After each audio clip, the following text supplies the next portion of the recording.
سب کچھ ہے لیکن گھر میں سکون نہیں ہے۔ یہ ایک بھائی کا سوال ہے کہ اللہ نے مجھے سب کچھ دیا ہے، میرے بچے بھی ہیں، مال دولت کی بھی کوئی کمی نہیں ہے، لیکن گھر میں بے سکونی ہے، گھر میں سکون نہیں ہے۔ تو اس کے لیے آپ کچھ بتائیں۔ پہلے تو اس بھائی نے کہا تھا کہ مجھے کوئی وظیفہ بتائے، تو میں نے کہا کہ ہر کام وظیفوں سے نہیں ہوتا، کچھ آپ نے عملی طور پر بھی کرنا ہوگا۔ اگر آپ وظیفے کرتے رہے اور جو اصل خرابی کی جڑ ہے جس کی وجہ سے گھر میں بے سکونی ہے وہ آپ ختم نہیں کرتے تو وظیفوں سے گھر میں سکون نہیں آئے گا۔ 5 کام آپ کو ایسے بتانے لگا ہوں جس کی وجہ سے آپ کے گھر میں سکون آ سکتا ہے، اطمینان کی زندگی آپ گزار سکتے ہیں۔ گھر میں جو بے سکونی ہوتی ہے اس کی اصل وجہ یہ ہوتی ہے کہ ہماری کوئی بڑی کوتاہی ہوتی ہے جس کی وجہ سے گھر میں بے سکونی آ جاتی ہے اور اطمینان کی جو فضا ہے وہ ختم ہو جاتی ہے۔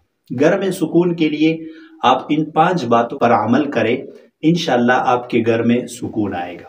پہلی بات یہ ہے کہ گھر والوں کے ساتھ انتہائی اچھا سلوک کریں، کیونکہ حدیث میں آتا ہے خیرکم خیرکم لأہلی، تم میں سے سب سے بہتر شخص وہ ہے جو اپنے اہل و عیال کے لیے، جو اپنے گھر والوں کے لیے اچھا ہو۔ اور پھر آپ صلی اللہ علیہ وسلم نے فرمایا کہ میں تم سب میں سے اپنے گھر والوں کے لیے زیادہ اچھا ہوں، یعنی مجھ سے زیادہ اچھا اپنے گھر والوں کے لیے کوئی نہیں ہے، اس معاملے میں کوئی میرا مقابلہ نہیں کر سکتا۔ تو سب سے پہلی بات آپ یہ کر لیں کہ گھر والوں کے ساتھ انتہائی اچھا سلوک کریں۔ چھوٹی چھوٹی باتوں پر غصہ کرنا، ان کو ڈانٹنا اور ان کو بلا وجہ تنگ کرنا، اس کی وجہ سے گھر میں بے سکونی پیدا ہوتی ہے۔ تو آپ ان کو سمجھائیں، آپ ان کو اگر کسی بات سے روکنا چاہتے ہیں تو بے شک روکیں، لیکن ان کے ساتھ اچھا سلوک کریں۔ جتنا اچھا آپ کر سکتے ہیں اتنا اچھا سلوک آپ گھر والوں کے ساتھ کریں۔ دوسری بات یہ ہے کہ گھر والوں کو وقت دیں۔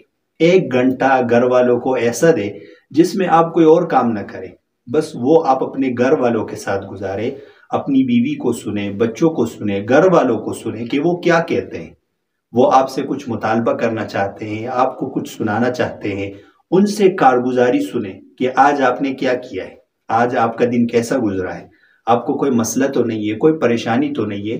تو کم از کم 1 گھنٹہ آپ اپنے بیوی بچوں کے ساتھ گزاریں۔ بیوی بچوں کو وقت دیں۔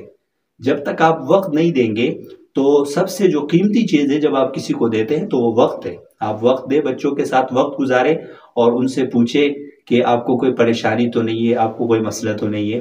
آپ مثال کے طور پر 2 گھنٹوں کے لیے گھر آتے ہیں اور اس وقت بھی آپ موبائل میں مصروف رہتے ہیں یا لیپ ٹاپ میں مصروف رہتے ہیں یا اپنی فائلز لے کر اس میں مصروف رہتے ہیں، تو آپ گھر والوں کو وقت نہیں دیتے اور پھر اس وجہ سے بہت زیادہ دوریاں پیدا ہو جاتی ہیں۔ یہ 2 کام تو آپ لازمی کریں۔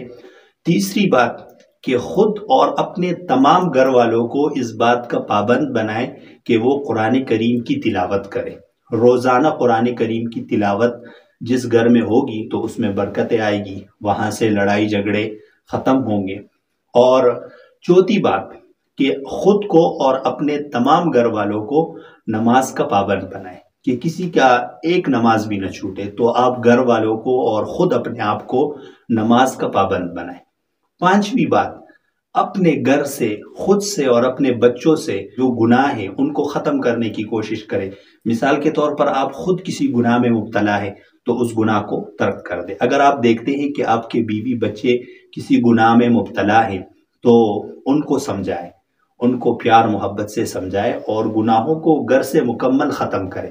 جب آپ ان 5 باتوں پر عمل کریں گے تو آپ یقین جانیں آپ کا جو گھر ہے وہ بالکل جنت کی طرح بن جائے گا۔ آپ کو خوشی محسوس ہوگی، آپ کو لگے گا کہ میں کوئی زندگی جی رہا ہوں۔ تو ان باتوں پر عمل کریں۔